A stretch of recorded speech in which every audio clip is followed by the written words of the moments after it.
ಮಳೆಗಾಲದೊಳಗೆ ಇದು ವರ್ಷಕ್ಕೊಮ್ಮೆ ಮಾತ್ರ ಸಿಗುತ್ತೆ. ಈಗ ಮಾರ್ಕೆಟ್ನಾಗ ಎಲ್ಲ ಕಡೆನೇ ಸಿಗ್ತಾವೆ. ಹೋಳಿ ಗಂಟೆ ಕೊಡ್ತಾರೆ, ಸೇರು ಗಂಟೆ ಕೊಡ್ತಾರೆ. ನೀವು ಎಲ್ಲಾದರೂ ಇಲ್ಲಿ ಬಜಾರೊಳಗೆ ಮಾರ್ತಾರೆ. ಆದರೆ ಇದು ವರ್ಷಕ್ಕೊಮ್ಮೆ ಮಾತ್ರ ಸಿಗುತ್ತೆ, ಎಲ್ಲಿ ಸಿಗೋದಿಲ್ಲ. ಇದರಿಂದ ಭಾಳ ಉಪಯೋಗ ಐತಿ, ಆರೋಗ್ಯಕ್ಕೂ ಅಷ್ಟೇ ಉಪಯೋಗ ಐತಿ. ಯಾಕಂದ್ರೆ ಇದನ್ನು ತಿಂದ್ರೆ ನಮ್ಮ ಅಜ್ಜಿ ಹೇಳ್ತಿದ್ಲು ಹೊಟ್ಟೆನ ಹಳ್ಳು ಕರಗ್ತಾವ ಅಂತೇಳಿ. ಅದು ಯಾಕೆ ಹಿಂದ್ಕಿನರ ಹೇಳೋ ಮಾತು ನಿಜ ಅನ್ಸುತ್ತೆ.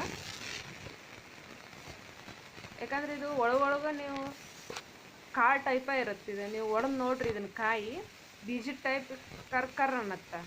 ಆದರೆ ಇದೇನು ಕಹಿ ಆಗಲ್ಲ, ಏನಾಗಲ್ಲ. ನೀವು ಚೆನ್ನಾಗಿ ಇದನ್ನು ತೊಳೆದು ಎರಡೂ ಕಡೆನ ಸಿಪ್ಪೆ ಸುಲಿದು, ನಾ ಇದನ್ನೀಗ ಆಲ್ರೆಡಿ ಶಾರ್ಟ್ ವಿಡಿಯೋ ಮಾಡೀನಿ. ಅದನ್ನು ಹೇಗೆ ಸಿಪ್ಪೆ ತೆಗಿಬೇಕು, ಹೇಗೆಲ್ಲ ಸ್ವಚ್ಛ ಮಾಡಬೇಕು ಅನ್ನೋದು ಶಾರ್ಟ್ ವಿಡಿಯೋ ಮಾಡೀನಿ. ನಿಮಗೆ ಬೇಕಿದ್ದರೆ ಆ ವಿಡಿಯೋ ನೋಡಿ.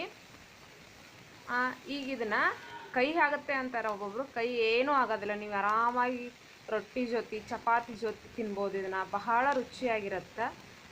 ಇದನ್ನು ಏನು ಮಾಡ್ಬೇಕಂದ್ರೆ ಚೆನ್ನಾಗಿ ಹುರಿಬೇಕು. ಮೊದಲೇ ಮೇನ್ ಇದ್ರೊಳಗೆ ವಿಶೇಷ ಅಂತಂದ್ರೆ ಹುರಿಬೇಕು.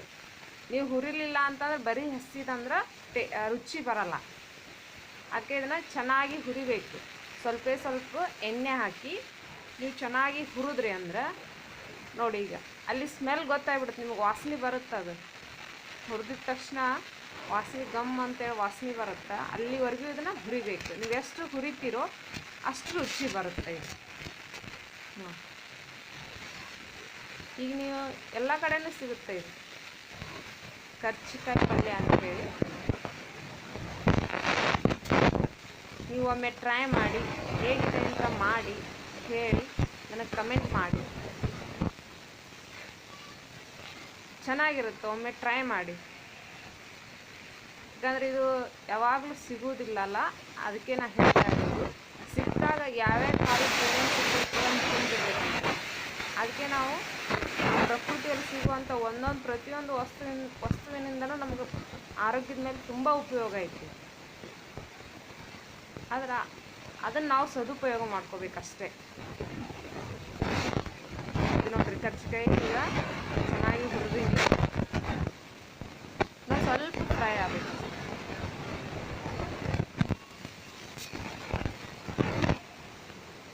ನೋಡಿ,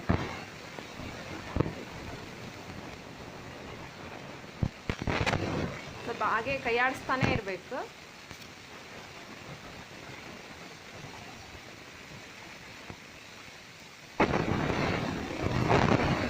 ಜಾಸ್ತಿ ಹೊತ್ತೂ ಬೇಕಾಗಿಲ್ಲ, 5 ನಿಮಿಷ ಆದ್ರೆ ಸಾಕಿದಕ್ಕೆ ಪಲ್ಯ ಮಾಡೋಕ್ಕೆ. ಮಕ್ಕಳು ಇಷ್ಟಪಡ್ತಾರೆ. ಇದೇನು ಕಹಿ ಇರಲ್ಲ, ಏನಿರಲ್ಲ, ಎಲ್ಲರೂ ಇಷ್ಟಪಟ್ಟು ತಿನ್ಬೋದು ಇದನ್ನು. ಈಗ ಆದಷ್ಟು ಸ್ವಲ್ಪ ಹುರಿದೀನಿ ನಾನು ಸ್ವಲ್ಪ ಹುರಿಬೇಕಷ್ಟೇ. ಮೇನ್ ಸ್ವಲ್ಪ ಹುರಿದ್ರಾಗ ಸ್ವಲ್ಪ ಟೈಮ್ ತೊಗೊಳುತ್ತೆ ಅಷ್ಟೇ. ಆಮೇಲೆ ನೀವು ಮಾಡೋದೇನು ಭಾಳ ಸರಳ ಇದೆ ನೋಡಿ. ಆದಷ್ಟು ಈಗ ಅದು ಹುರಿದಿದ್ದು ನಾನು ಒಂದು ಕಡೆ ತೆಗೆದಿಟ್ಕೊಂಡಿನಿ. ಈಗ ಮತ್ತು ಸ್ವಲ್ಪ ಎಣ್ಣೆ ಹಾಕಬೇಕು, ಭಾಳ ಇಲ್ಲ. 2 ಚಮಚ ಎಣ್ಣೆ ಹಾಕಿ ಸ್ವಲ್ಪ ಜೀರಿಗೆ, ಸಾಸಿವೆ, ಸ್ವಲ್ಪ ಈರುಳ್ಳಿ. ನೀವು ಈರುಳ್ಳಿ ಎಷ್ಟು ಜಾಸ್ತಿ ಹಾಕ್ತಿರೋ ಅಷ್ಟು ರುಚಿ ಚೆನ್ನಾಗಿ ಬರುತ್ತೆ. ಇಲ್ಲಿ ನಾನು 1 ಗಡ್ಡೆ ಈರುಳ್ಳಿ ತೊಗೊಂಡಿನಿ. ಈಗ ನಾವೇನದು ಹುರ್ಕೊಂಡಿದ್ವಲ್ಲ ಕರ್ಚಿಕಾಯಿ, ಅದಿಷ್ಟನ್ನು ಹಾಕಿ ಮತ್ತೆ ಫ್ರೈ ಮಾಡಬೇಕು. ಸ್ವಲ್ಪ ಹುರಿಬೇಕು.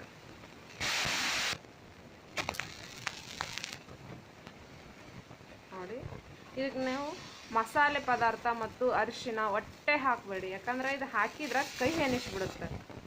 ಅದೇನೇನೂ ಹಾಕಬೇಡ್ರಿ, ಬರೀ ಉಪ್ಪು, ಅಚ್ಚ ಖಾರದ ಪುಡಿ ಇವೆರಡೇ ಸಾಕಿರುತ್ತೆ. ನೋಡಿ, ನಾವು 1 ಚಮಚ ಅಚ್ಚ ಖಾರದ ಪುಡಿ ಹಾಕಿದ್ದೀನಿ. ನೀವು ಖಾರ ಬೇಕಂದ್ರೆ ಇನ್ನೂ ಸ್ವಲ್ಪ ಜಾಸ್ತಿ ಹಾಕೋರಿ. ಯಾಕಂದರೆ ಇದು ಖಾರ ಆದರೆ ಇದು ಪಲ್ಯ ಟೇಸ್ಟ್ ಬರುತ್ತೆ. ಸ್ವಲ್ಪ ರುಚಿಗೆ ತಕ್ಕಷ್ಟು ಉಪ್ಪು, ಚಿಟಿಕೆ ಉಪ್ಪು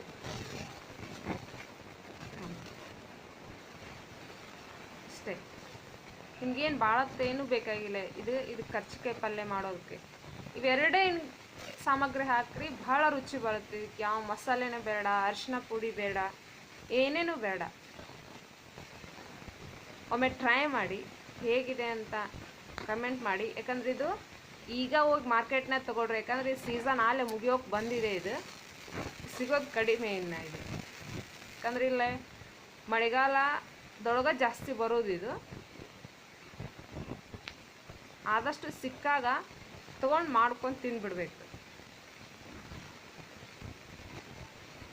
ನೋಡಿ, ನೋಡೋಕ್ಕೂ ಎಷ್ಟು ರುಚಿಯಾಗಿರುತ್ತೆ, ನೋಡೋಕ್ಕೂ ಚೆನ್ನಾಗಿರುತ್ತೆ, ತಿನ್ನೋಕ್ಕೂ ರುಚಿಯಾಗಿರುತ್ತೆ. ಭಾಳ ಹೊತ್ತೇನು ಬೇಡ. ಧನ್ಯವಾದಗಳು.